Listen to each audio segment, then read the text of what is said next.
Alors, la Commission électorale nationale indépendante prévoit dans son fichier d'enrôlement des électeurs au pays et à l'étranger entre fin 2022 et mars 2023.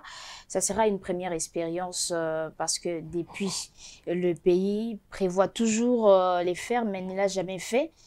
Faire participer, c'est-à-dire la diaspora congolaise aux élections. Comment cela devrait se passer? Oui, tout d'abord, c'est une innovation. C'est une grande première de voir nous, Congolais, nos compatriotes congolais de l'étranger, résidant à l'étranger, puissent être associés et puissent voter.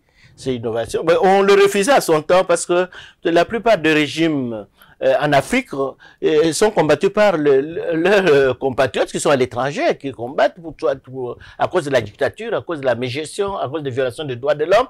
Et un pouvoir qui se voit comme ça, il dit, mais si je donne la chance, l'occasion à ces gens-là qui sont à l'étranger de voter, ils vont voter massivement pour l'opposition et contre moi. Par conséquent, ça ne doit pas être à l'ordre du jour. Mais cette fois-ci, il y a une ouverture, une innovation, qu'on puisse avoir nos compatriotes de l'étranger puissent poser, mais pas tous les compatriotes. On a pris 5 pays pilotes qui vont être associés à cette opération. Tout d'abord, d'identification et d'enrôlement, comment ça va se faire, et cela va nous ramener à ce que nous appelons aire opérationnelle pour faire l'opération d'enrôlement et d'identification. Qu'est-ce que nous attendons? Est-ce que ça sera facile? Non, le problème n'est pas que ça sera facile, le problème est de faire quelque chose, parce que il faut planifier.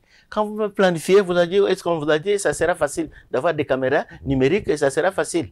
Mais parce qu'il y a la volonté, la détermination technique, opérationnelle de le faire, on va le faire. Pourquoi les autres le font et pourquoi pas nous?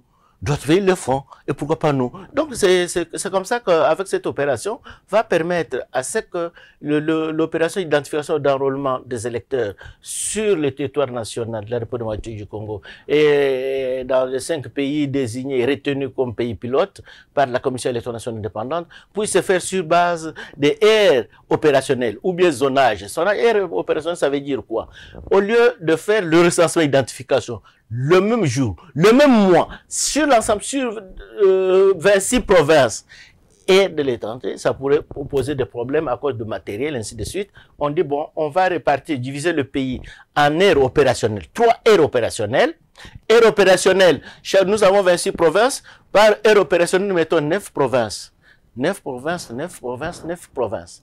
Mais il y a l'autre, parce que 9, ça fait 27 provinces. Or, nous avons 26 provinces. Maintenant, 27e province, c'est nos compatriotes, nos 5 pays de la diaspora, là, qui vont constituer maintenant une province pour vous dire que la 3e aire opérationnelle pour l'identification de l'enrôlement des électeurs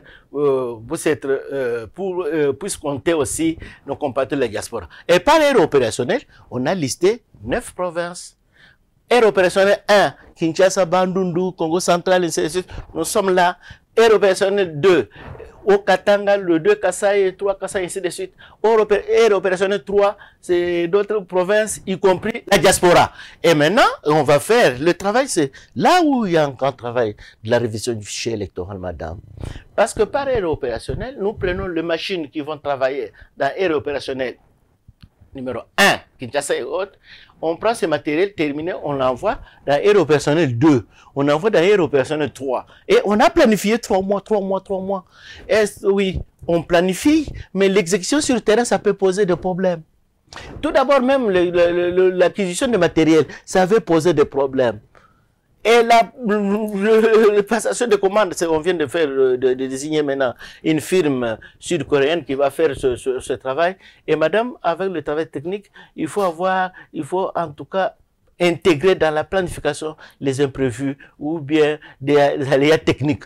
Mais qu'est-ce qu'il faut pour réussir cette opération? Non, c'est quoi? C'est la maîtrise des paramètres. Les paramètres facteurs temps, les paramètres financiers et les paramètres techniques. Le paramètre financier, j'ai suivi le Premier ministre qui a dit que la CENI, il vient de doter à la CENI entre 298 millions ou bien 300 millions.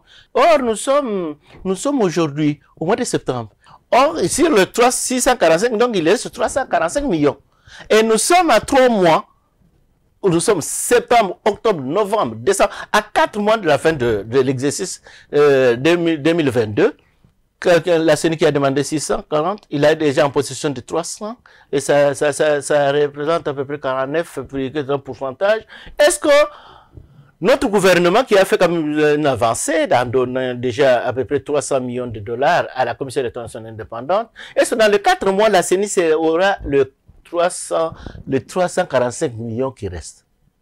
Vous pensez qu'elle pourrait en avoir? Mais c'est ça la question, c'est ça l'interrogation. Moi aussi, je me pose la même question comme vous. Est-ce que le gouvernement va manifester sa bonne volonté de doter dans les 4 mois de ça? Oh, s'il le fait, ok, les choses vont aller. Mais s'il ne le fait pas, ça va impacter à ce moment le reste des opérations. J'ai suivi le ministre des Finances, il a dit que le ministre s'étonne aussi pour dire est-ce que les 300 millions que j'ai donné à la CENI, est-ce que la CENI a déjà consommé le tout? Je ne pense pas. Et que l'argent est encore dans les tiroirs, dans les coffres de la CENI qui n'aurait pas. Donc c'est pour vous montrer que est-ce que la CENI a la capacité d'absorber déjà les 300 millions, à quoi bon de lui donner encore? Non, je ne peux dire ça. Mais le ministre était en train de s'interroger. Voilà, madame, maintenant, les indicateurs normaux qui nous disent que sur les 645 millions, on a donné à peu près, on a arrondi à 300 millions. Il nous reste 4 mois. Il nous faut 345 millions pour que la CENI puisse terminer les opérations planifiées, programmées. Mais si notre gouvernement donnait ça dans 4 mois qui restent, Dieu merci, nous allons applaudir et dire merci au Seigneur. Et si cet argent ne venait pas, le solde de 645 000 ne venait pas à temps, ça aura des répercussions sur la feuille de route, sur l'exécution des opérations planifiées. Et quand nous avons défini le concept chemin critique des opérations des élections, nous avons dit s'il y a une des opérations ou une tâche qui serait retardée dans son exécution, ça va impacter l'atteinte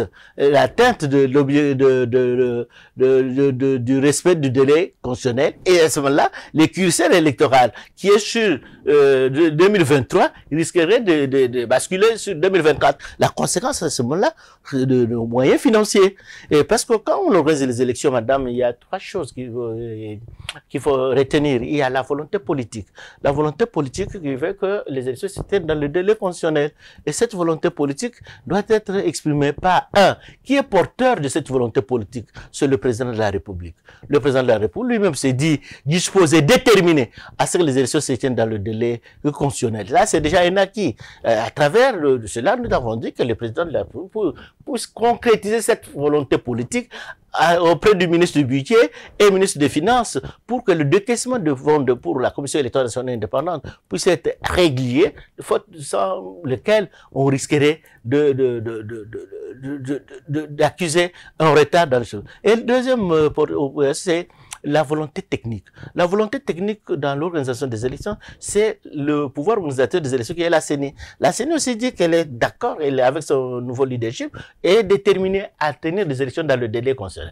Troisième partie qui intervient, c'est la partie, le porteur sociopolitique, c'est la société, la population et les partis politiques qui sont aussi engagés à ce que les élections se tiennent dans le délai parce que tout le monde est vraiment contre le glissement du délai constitutionnel. Voilà, avec ça, ça va nous permettre maintenant d'arriver aux élections que nous mettons dans un triangle électoral, parce que dans un triangle électoral, madame, il y a 3 angles, au-dessus, en bas, ainsi de suite. Et nos élections, nous avons à chaque angle, où est-ce que nous allons mettre la qualité des élections? Il faut organiser des élections qui ont une qualité des élections. Dans l'autre angle, vous allez mettre le coût des élections, 645 millions pour 2022. 2023, peut-être ça va arriver encore à 800 parce que c'est estimé à peu près à 1 milliard d'élections. Et l'autre angle, vous allez mettre le coût, vous allez le mettre au sommet, au-dessus. Et ici, la qualité. Et de l'autre côté, le délai. Parce que nous devons respecter le délai constitutionnel, nous devons respecter la qualité des élections et nous devons avoir le coût qui est trop élevé. Parce que le coût est trop élevé, pourquoi aussi? Nous avons multiplié les centres d'inscription. On a augmenté le nombre de centres d'inscription pour réduire